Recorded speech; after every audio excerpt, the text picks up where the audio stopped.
आज आप अपने जीवन में असफल हैं और आप सफल होना चाहते हैं? यदि हाँ, तो आज का वचन आपके। हम दो लोगों की बात करते हैं। एक फेल होने पर उठता है और आगे बढ़ता जाता है, और एक दूसरा इंसान है जो कभी कोशिश ही नहीं करता, क्योंकि वो ये सोचता है कि वो फेल हो जाए। क्योंकि उसकी कैपेबिलिटीज कम है। कौन सही है? आप क्या समझते हैं? इन दोनों इंसानों में से कौन सही है? वो जो फेल होने पर उठता है और आगे बढ़ता है, या फिर वो जो कभी कोशिश ही नहीं करता? The first, right? इसलिए फेलियर से हमें डरना नहीं चाहिए। अपनी असफलताओं से हमें डरना नहीं चाहिए, बल्कि हमें उससे सीख कर आगे बढ़ना चाहिए। आइए हम पतरस की कहानी को देखते हैं, जो कि लूका के 5 अध्याय के 11 पद में है। शमौन ने उसे उत्तर दिया, हे स्वामी, हमने सारी रात मेहनत की और कुछ न पकड़ा, तो भी तेरे कहने से जाल डालूंगा। ये हम लूका के 5 अध्याय के 11 पद में देखते हैं। शमौन पतरस ने पूरी रात कोशिश की मछली पकड़ने के लिए, लेकिन उसे कुछ भी हाथ नहीं लगा था। वो बुरी तरह से असफल रहा था। तब वहाँ प्रभु यीशु मसीह सुबह उसकी नाव में आते और उसकी परीक्षा करते हैं और कहते हैं, नाव को गहरे में ले चल और दाहिनी ओर जाल डाल। अब पतरस का क्या रिएक्शन होना चाहिए था? वही रिएक्शन उन्होंने लूका के 5 अध्याय के 11 पद में कहा है। प्रभु, हे स्वामी, हमने सारी रात मेहनत और कुछ न पकड़ा, तो भी तेरे कहने से जाल डालूंगा। क्या वो कह सकता था कि हाँ, मैंने पूरी रात मेहनत की है, मुझे कुछ नहीं मिला? अब कैसे मिल पाएगा? क्योंकि यीशु तो एक बढ़ई के घर में पला और बड़ा हुआ था, और एक बढ़ई के बेटे को क्या मछुआरे के बेटे को मछली पकड़ना सिखा सकता है? लेकिन आज वो सिखा रहा था। हमें भी इस इंसिडेंट से, इस वचन से हमें भी कुछ सीखने की जरूरत। क्या पतरस मना नहीं कर सकता था? कर सकता था, क्योंकि वो तो मछुआरे का बेटा था। वो बचपन से देखता आया था कि मछली को कैसे पकड़ा जाता है। लेकिन फिर भी पतरस ने क्या किया? पतरस ने प्रभु यीशु मसीह की आज्ञा पालन की, उसको ओबे किया और नाव को गहरे में ले जाकर अपने जाल को दाहिनी ओर डालता है। कहाँ डालता है? दाहिनी ओर डालता है। जैसे प्रभु यीशु मसीह ने उन्हें कहा, वैसे ही पतरस ने किया, और जैसे ही पतरस ने प्रभु की आज्ञा को पालन किया, उसको फॉलो किया, वो देखकर हैरान हो जाता है। हम आगे पढ़ते हैं कि उसके जाल में इतनी बड़ी बड़ी और ढेर सारी मछलियां कि जाल फटने सा लगा। वो इतनी मछलियां थी कि वो अकेला खींच भी नहीं पा रहा था। फिर उसने इशारे करके दूसरे अपने फ्रेंड्स को बुलाया, और वो नाव यहाँ तक भर गई, ऐसा लग रहा था कि नाव शायद डूब ही न जाए। यानी एक बहुत बड़ी सफलता। यह देखकर पतरस प्रभु यीशु के पांव पर गिर गया। तब यीशु ने उससे कहा, मेरे पीछे हो ले, मैं तुझे मनुष्यों को पकड़ने वाला मछुआरा बनाऊंगा। क्या हम भी अपने जीवन में असफल हैं?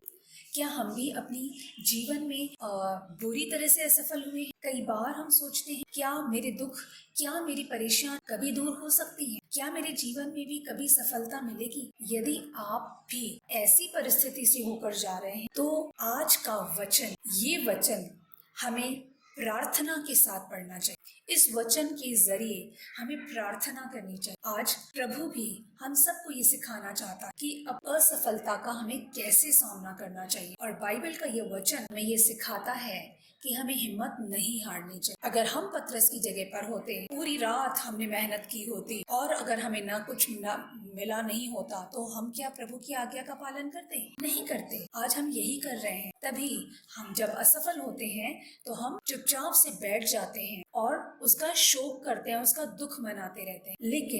लेकिन हमें एक और बार प्रार्थना के साथ प्रभु यीशु मसीह की आज्ञा का पालन करते हुए कोशिश कर। नदी में मछली पकड़ते समय ये ध्यान दिया जाता है कि किनारे पे अगर मछली पकड़ना है तो सुबह पकड़ना चाहिए, लेकिन अगर नदी के बीच में या गहरे में मछली पकड़ना है तो रात को पकड़ना चाहिए।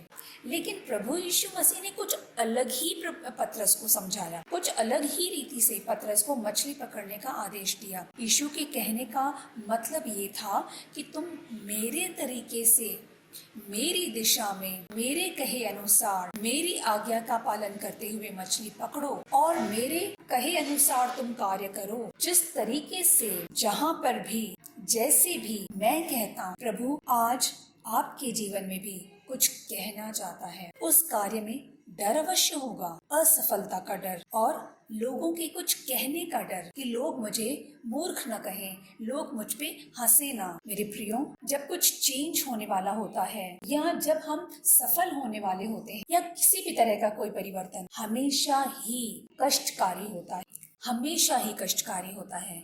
इसलिए हम बदलना ही नहीं चाहते। एक बीज का उदाहरण हम देखें, एक बीज को जब हम मिट्टी में बोते हैं तो उस बीज को मरना पड़ता है, पेड़ बनने के लिए मरना पड़ता है, उसे कष्ट सहना पड़ता है। हम अपने पुराने तरीके को ही अपनाते रहते हैं, अपने कंफर्ट जोन में ही रहना चाहते हैं, अपने कंफर्ट जोन से बाहर निकलना ही नहीं चाहते हैं। तो जब हम बाहर निकलेंगे ही नहीं, अपनी लिमिट को क्रॉस ही नहीं करेंगे, तो हम कैसे सक्सेस को पा सकते। लेकिन परमेश्वर चाहता है कि हम परिवर्तन लाएं। जिस प्रकार परमेश्वर ने अब्राहम को उसके पिता के कंफर्ट जोन से बाहर आने और कहा, मैं तुझे आशीष दूंगा और तुझे आशीष का सोता बनाऊं, दुनिया की सारी जातियां तेरे द्वारा आशीषित हों। अब्राहम भी कह सकता था, प्रभु यदि आप मुझे आशीष देना चाहते हैं तो यही मेरे पिता के घर में आशीष दे दीजिए ना, मुझे घर से बाहर जाने के लिए क्यों कह रहे हैं। कह सकता था ना, लेकिन नहीं कहा। पतरस मछली पकड़ने के बेहतर समय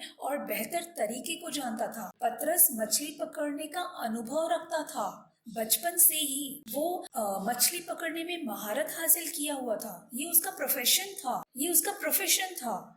वो जानता था कि उसको भली तरीके से, सही तरीके से कैसे करना है। वो बचपन से ही काम करता हुआ आया था। लेकिन बावजूद इसके उसने प्रभु यीशु ने उससे कहा, एक बार और जाल डाल। परमेश्वर आपके द्वारा एक नया काम करना चाहते हैं। यदि आप तैयार हैं, जो परमेश्वर आपके द्वारा करना चाहते हैं, तो आपको एक बार फिर जाल डालना होगा, आपको एक बार फिर कोशिश करनी होगी। यशाया के 43 अध्याय के 43 चैप्टर वर्स 19 में क्या कहते हैं। देख, मैं एक नई बात करता, वह अभी प्रकट होगी, क्या तुम उससे अनजान रहो। मैं जंगल में एक मार्ग बनाऊं और निर्जल देश में नदियां बहाऊं। एक नई बात परमेश्वर आपके जीवन में करने जा रहे हैं, वो अभी प्रकट। लेकिन क्या आप उससे अनजान रहना चाहते हैं? अगर नहीं, तो आपको अपनी लिमिट्स को क्रॉस करना होगा, आपकी कंफर्ट जोन से आपको बाहर आना। तभी वो जंगल में से एक मार्ग को बनाने वाले परमेश्वर हैं, वो निर्जल देश में नदियां बहाने वाले परमेश्वर हैं। हमें बाहर आना होगा, हमें जोखिम लेने के लिए तैयार रहना हो, क्योंकि आपके अंदर ऐसा परिवर्तन कभी नहीं आएगा जब तक आप अपने कंफर्ट जोन से बाहर। पतरस को मालूम था कि आसपास के सभी लोग जानते हैं, उसके सारे फ्रेंड्स जानते थे कि उसने रात भर मछली पकड़ी है और उसे कुछ नहीं मिला। यदि एक बार फिर जाल डालेगा, और हो सकता था हमारे अंदर भी ये डर आता है कि मैंने पूरी रात मेहनत की है लेकिन कुछ नहीं मिला, तो अब कैसी होगी। अगर मैं फिर से मेहनत करूंगा, फिर से कोशिश करूंगा और मैं अगर असफल हो गया तो मेरी जगहसाई होगी, लोग मुझ पे हंसेंगे। देखो, अपने आप को ज्यादा स्मार्ट समझता। लेकिन पतरस ने दृढ़ निश्चय किया। पतरस ने लोगों की हंसी की परवाह नहीं की। पतरस ने किसी और की परवाह नहीं की। उसने सिर्फ और सिर्फ प्रभु यीशु मसीह पर फोकस किया। प्रभु यीशु मसीह उसे क्या कह रहे थे, उसने प्रभु की आज्ञा का पालन किया, वही उसने निर्णय लिया। और जब उसने प्रभु की आज्ञा पालन करने का निर्णय लिया तो उसने सक्सेस को प्राप्त की, वो सक्सेसफुल बन। और जब उसने प्रभु के पीछे चलने का निर्णय किया तो वह एक बहुत ही सक्सेसफुल प्रीचर बन गया। और एक ही दिन में वो 3000 लोगों को बपतिस्मा देकर एक बड़ी कलीसिया को उसने बनाया और वह कलीसिया का खंबा बन गया। यदि हम जोखिम लेने को तैयार हैं, प्रभु हमें बनाने को तैयार। हम क्या चाहते हैं, डिसीजन आपका है, क्योंकि जिंदगी आपकी है।